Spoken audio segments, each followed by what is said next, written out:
So again, welcome. This is our academic and career support Q&A session. My name is Liz Chase. I am the Parent and Supporter Orientation Coordinator. And again, I'm delighted to have all you folks with us this evening. I will go ahead and let my colleagues introduce themselves. Hi, everyone. I'm Jackie Radio, and I am the coordinator of the Tutoring Center at Grand Valley. Hello, everyone. My name is Lisa Knapp, and I am a career advisor and associate director in the Career Center, and I work with a lot of the first-year programming, and so I'm excited to have you here today. All right, quickly before we begin, I did have a couple of logistical items I wanted to mention. The first is that I am recording this session this evening, and I will post this recording on our Parent and Supporter Orientation website. So if you'd like to look back through this session, that will be available to you. And I'll go ahead and put a link to that website in the chat in just a moment. Next, we will be conducting this Q&A session under the assumption that you have gone through that Parent and Supporter online module. And in particular, you've already watched our academic and career video presentations. So really this Q&A is an opportunity for you to ask any follow-up questions that you might have based on that information that you heard in those videos. Now, if you haven't gone through the module or watched the videos, that's fine. I'll put a link in the chat to that module, and I would highly recommend that you go through that at some point this summer. There's a lot of great information in there, probably more information than we'll be able to cover this evening. So how tonight's going to work is Jackie and Lisa are going to share a couple of brief PowerPoint slides, just highlighting some key information in their area, and then we'll open it up to the group for questions. So really, the majority of this 45 minutes with us will be dedicated to your questions. So without further ado, I'm going to hand it over to Lisa and Jackie. Hey, can you see my video or my PowerPoint? Not yet. Not yet? Not yet. Okay.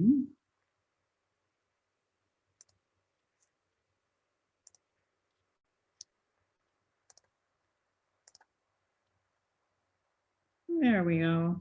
There we go. Yep. Okay. So welcome again. As I mentioned, I'm the coordinator of the Tutoring Center. So I'm going to share a little bit about the different academic support services that are available at Grand Valley for your student. Just wanted to mention three. One is tutoring services. So we offer tutoring in a couple different formats at Grand Valley. We offer individualized appointments where a student can get a 50-minute session with a tutor individually. And then we also offer discipline-specific drop-in centers all across campus. So students can come and go in those centers whenever they're open. And then we also have an embedded tutoring program. So one of the things that we encourage parents of first-year students to do is to really encourage your students to make use of the centers and the resources that are available to them. All of the tutoring is free. We don't offer tutoring for every class, but for many, especially of the 100 and 200 level classes. And our goal is to get our students in there early in their college career as we can. Many of the students who are utilizing the centers are not using it because they're failing necessarily or struggling even. It's just that they want to do the very best that they can. So it's important that they see this as not something that they use as a last resort. In addition, we have knowledge market services that service students with writing and research and speech consultants. So those are all located in the Mary Ida McPugh Library. And again, those are free to students. One of the things that we should note is that during this last year, one of the things that we did was transition all of our services online.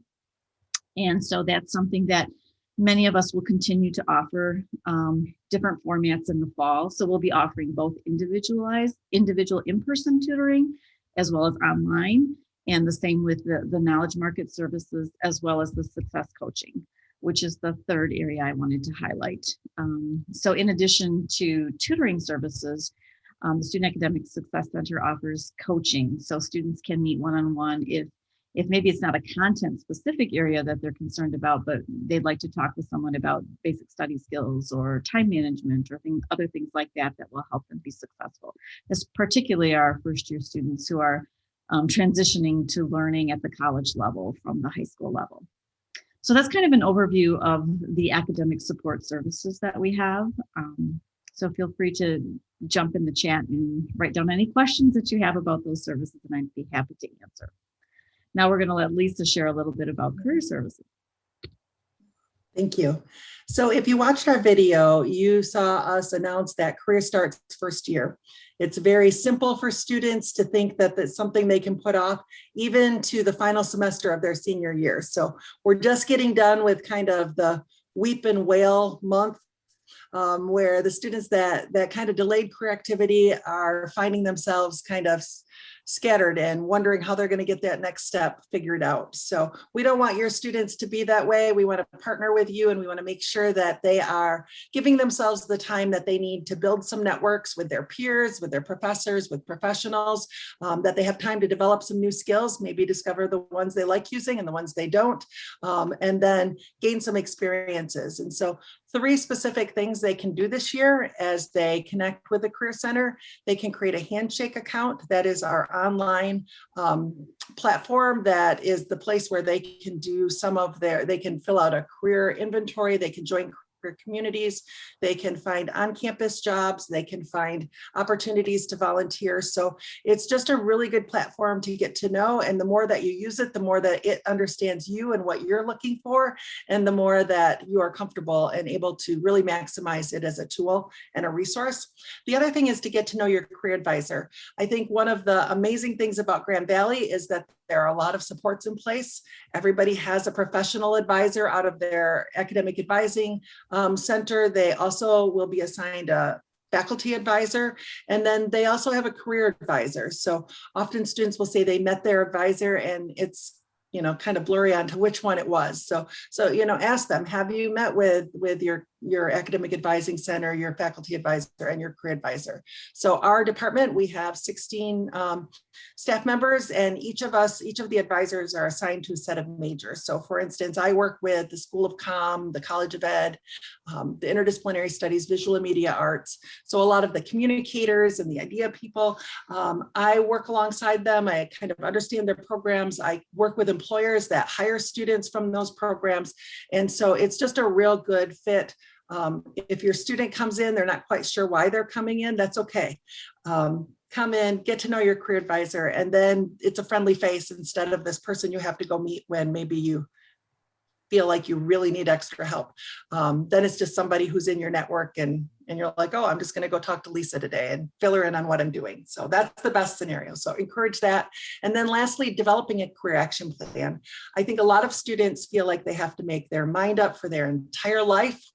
And there will be a few people that know today what they're going to do, and 20, 30, 40 years from now, they're going to be doing it. But most of us, if you think back to your own experience as an 18 or 19-year-old, most of us are doing something very different than what we thought. So we want your student just to think about, what do I need to do this semester to start moving the right direction? Maybe it's just taking a couple exploratory courses. Maybe it's taking US 102, which is a course designed to explore the world of work. Maybe it's just going to one career event where they see employers and start to ask questions. So we're not talking about figuring life out. We're just talking about doing something that moves you forward. So if you do that each semester, by the end of your time at Grand Valley, you will have a good sense of what you want your first stop to be. You'll have the experiences and skills you need to get there, and you'll know the people that will be receiving you there. So that is what we do in the Career Center from start to finish. And then you will see that we have a lot of social media. I would encourage your student to get on that social media. We have some great podcasts that will prep them for this. We do a lot of quizzes and fun things on Instagram. And so, what does it hurt for them to start kind of thinking and developing kind of a career related, or career mindset, maybe is the right word. So I would encourage your students to get on there and start checking it out.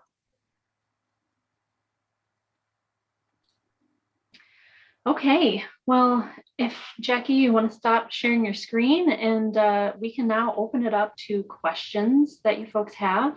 You can feel free to use the chat box, or if you're comfortable unmuting yourself, you can do that as well. And it looks like we actually have a question in the chat box.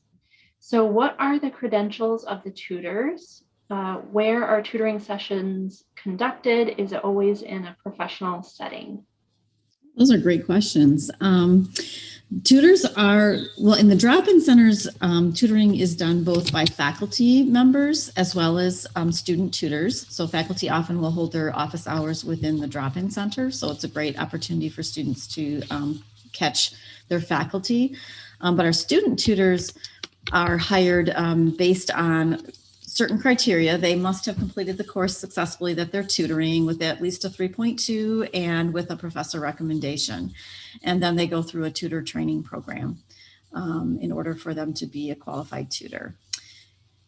And most of them are really great students. And they've done, I mean, we get really, really strong feedback from our students who work with our tutors, just really love the attention they get from upperclassmen. It's a great opportunity for them not only to learn the course material, but also to connect with other students who might be in the same areas of study that they're in. So a lot of them really get close with their tutors. So it's kind of a great opportunity for first year students to connect with upperclassmen.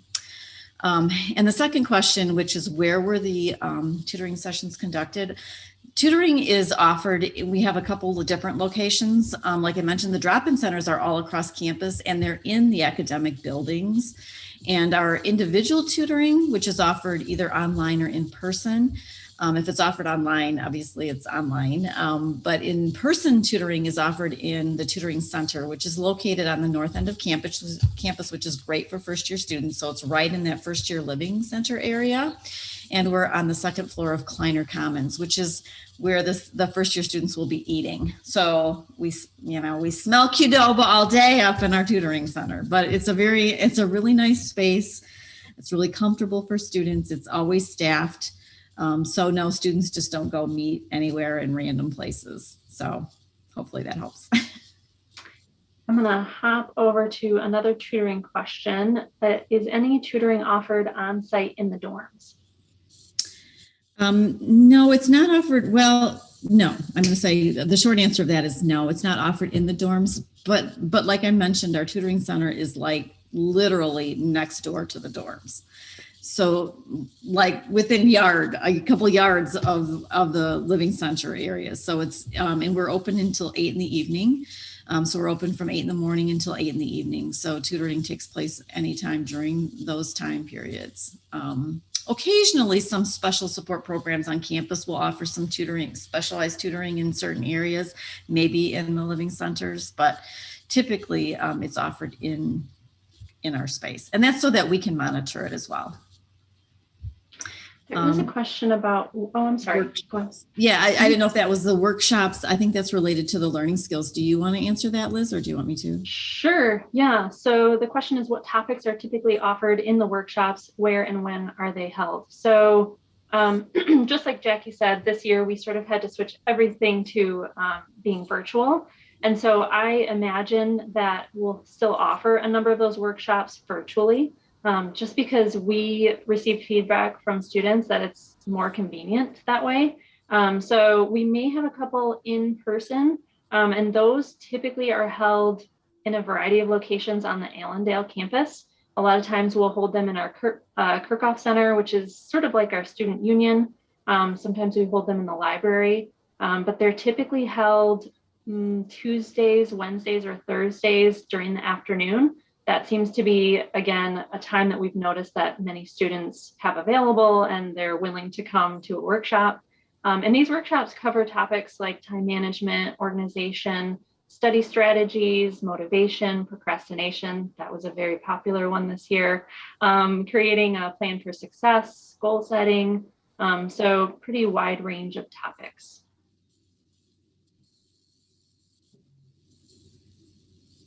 These are good questions. Are the workshops well attended? So what's interesting is this year, we switched them over to all being offered virtually as opposed to previous years where we only offered them in person. And we found that the attendance, which was much greater this year, offering them virtually. So again, that is a big reason why we're going to try to offer more virtually in the future. It just seems to be more convenient for students to hop on their phone or, when they're eating lunch. So yeah, we saw a nice uptick this year. Yeah, and we saw the same thing. We had a lot fewer no-shows with students virtually, and students that signed up for things came to them. So we will do the same thing in the Career Center as well, as offer a combination of virtual and in-person opportunities. I think I mentioned that already as well, but actually I think we've had a lot of students requesting our tutoring get back in person. So I think for tutoring particularly, students tend to want to do it in person. But we will be accommodating some of the upper class students tend to like to do it virtually. So we'll be doing both and trying to provide as much flexibility as we can for students. I think the nice thing about the online access probably for all of us is that we can offer it at times when we typically wouldn't be able to if we were doing it in person. So some of our tutors, you know, they're working other jobs and they're in school as well. So they might offer tutoring sessions on Saturday morning or at 9 o'clock at night. And so that just kind of opens up the opportunity for more hours for everyone, both the tutors and the tutees. So that's kind of nice.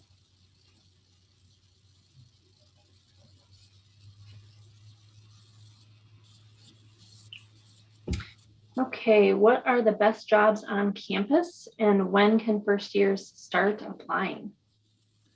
Well, I would say that on-campus jobs in general are great jobs for your student to have.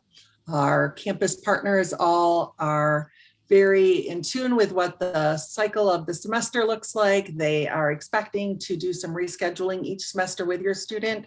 And so having a campus employer is really important, I think, especially right away that first year. If your student feels like they can work it into their schedule, we encourage them to take 5 to 10 hours of campus employment. It gives good balance to their schedule. It doesn't overstress them. You know, you get up into the 20 hours a week and it can be a little bit more taxing on your schedule and your ability to study. But if you can keep it to the 5 to 10, especially that first semester, it just gives you a really great place to belong.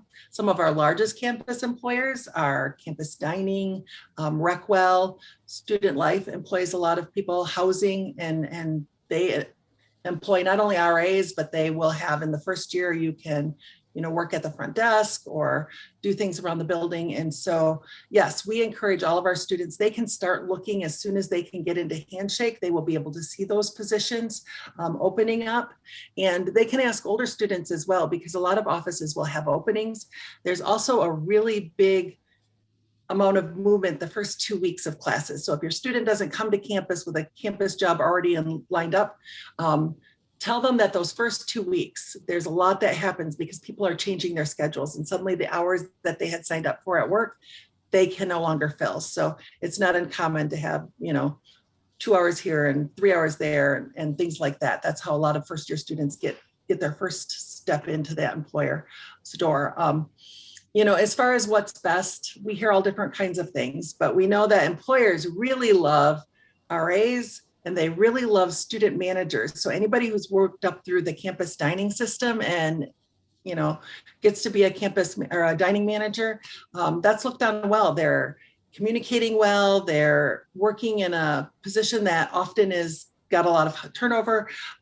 They're managing their peers. There's just a lot to be said for both of those.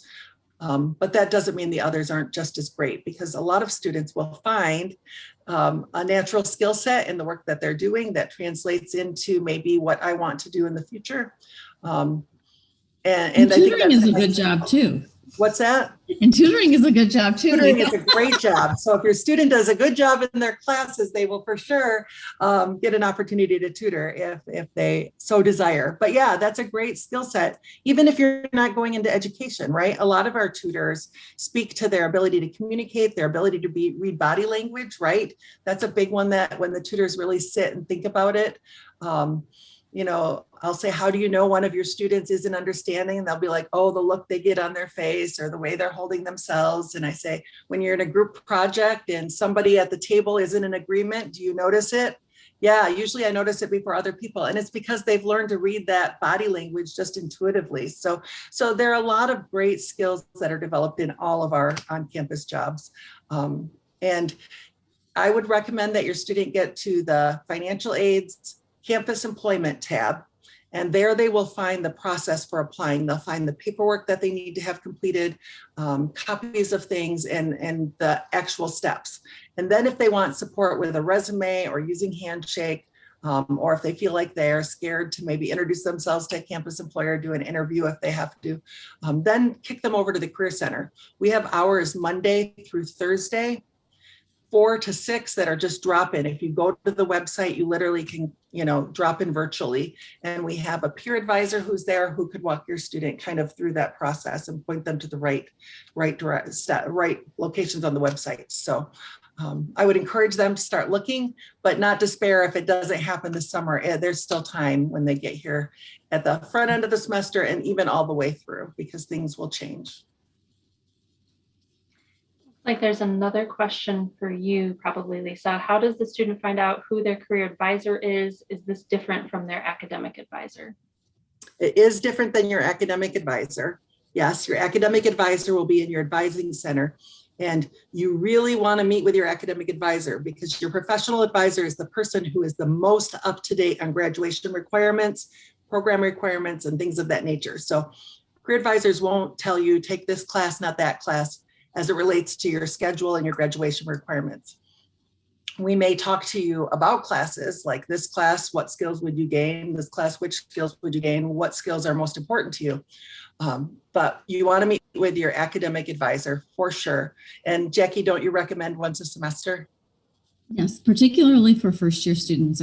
Even though over the summer when we're doing first year registration, students are scheduling for both fall and winter schedules. And sometimes students then think, oh, then I don't need to meet with anybody until next year. And that's not really the case. We really want to see our students in the first semester, especially first year students, because they come in and with an idea, and often they change that idea with it when they start taking classes. So it's a good idea for them to connect with an academic advisor during that first fall semester so that they can review their winter semester and make sure that their schedule is really what they want to be taking and that it's appropriate for them. So they will find out who their career, their academic advisor is listed in their banner or on their in their Navigate profile. It will have both their academic advisor, whether it's a faculty advisor or a professional advisor. Lisa, maybe you can talk about how they find out who their career advisor is. Yep. I thank you. If you look at the Career Center's website, and there's a contact us, and then it will scroll down to our staff, and then listed in our staff, it will name what majors each of us work with. And so we're assigned by major. Like I said, I work with kind of School of Comm, College of Ed, Visual Media Arts, things of that nature. But each of us are divided up. We have some that are really focused on health professions. We have somebody who's focused on STEM. We have a couple people that are working with business students, and another who's working with humanities and sciences. So your student has somebody. We also have 3 advisors that are working in particular with students that are exploratory studies students. So if your student is coming in without a major, that is A-okay. We have career advisors that will walk through them, how to choose a major, maybe what kinds of career paths you're thinking of and which majors might support that. And so we want your student to come in and kind of sit down and talk about those things, and they would find them. They would find them through that contact us. And does GV offer assistance with job searching in the student's career field upon graduation? Yes. Yeah, that's the bulk of my work in these last few weeks. And it's really fun because every day there are 2 or 3 people that are reporting in that they've been hired in their field, and it's super exciting. Or they report back, today I had 2 that got hired and I had 3 that have next interviews. And so lots of nerves. Yes, it is a big yay. Lots of nerves, but lots of excitement. So even though we have the weeping and wailing, we also have the cheering and celebrating. So it's a nice thing. And we want your student to be the ones who are cheering, right? We want that for all of our students. But yes, we do help them. We don't have a placement service, but we will sit with them and identify what their targets are, what their goals are. We work our networks the best that we can on their behalf with, we have a great employer relations team that builds relations not only in our area, but in the state and all over the country. And so they work on our behalf. Our alumni at Grand Valley are phenomenal at supporting our students and kind of pulling them into industries. I work with film and video students, and I suspect that most of our film and video alumni have landed their job because an alum has said, hey, let me tell you about what I do and where I do it and how to get here. And so it's pretty cool to be in the mix and see that happen.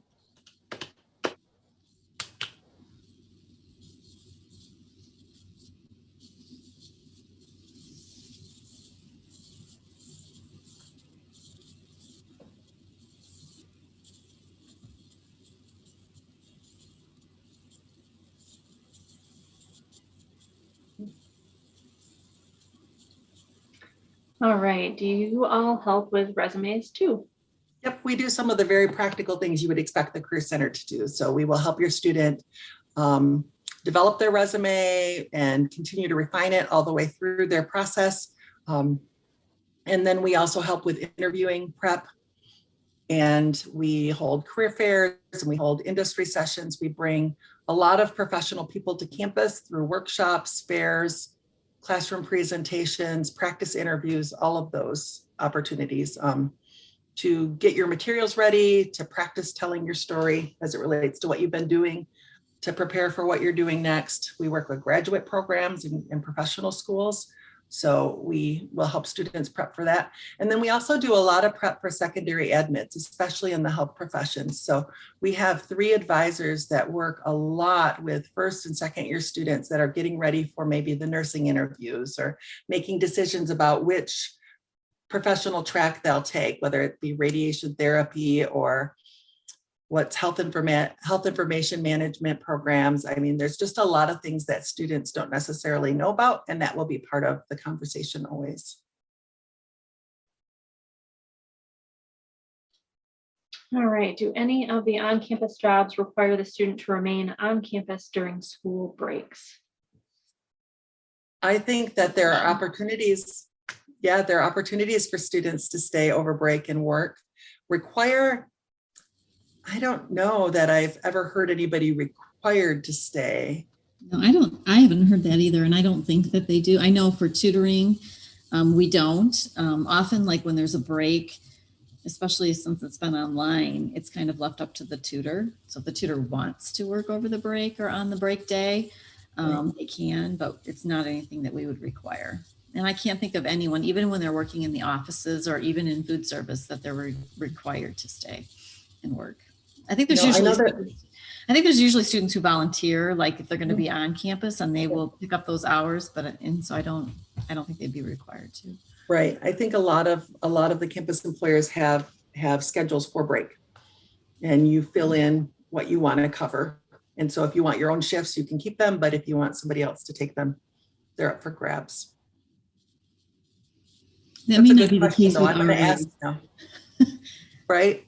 What's that? I said, that's a really good question, though. I'm going to ask now to confirm that. So I'm ready for the next time to say with confidence, 100%. I think maybe the RAs are required to stay on campus, but that might be a little bit different situation. I still would imagine that there's coverage for break, that some will stay and some will go.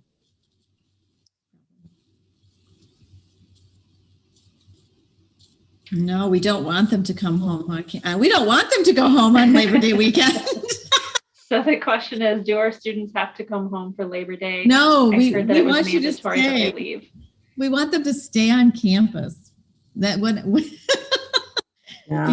they're only there for like 4 days before it's Labor Day weekend. And and unfortunately, a lot of students think that, they should go home because it's a long weekend. But really, that's when all the fun things happen. And that's when students are meeting new people. And so we strongly encourage parents to encourage their students to stay for the Labor Day weekend. You could probably just tell them that they have to. That's what I told my son. Like, you can't come home on Labor Day weekend. Yeah, I actually told my kids 6 weeks. You have to stay away 6 weeks. Yeah.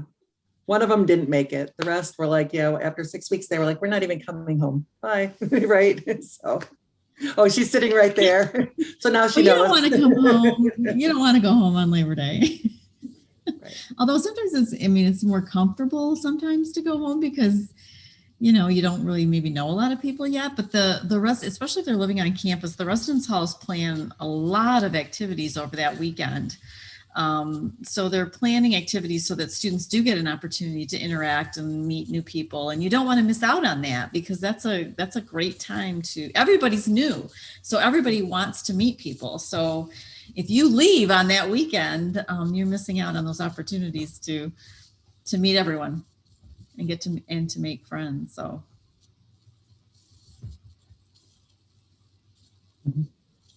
So do we convince you to stay on campus, whoever you are?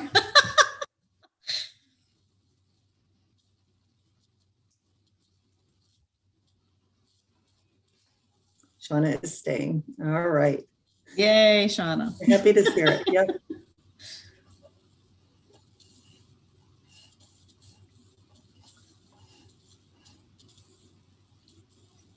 Any other questions about academic or career support? These have been really fantastic so far. So thank you for engaging.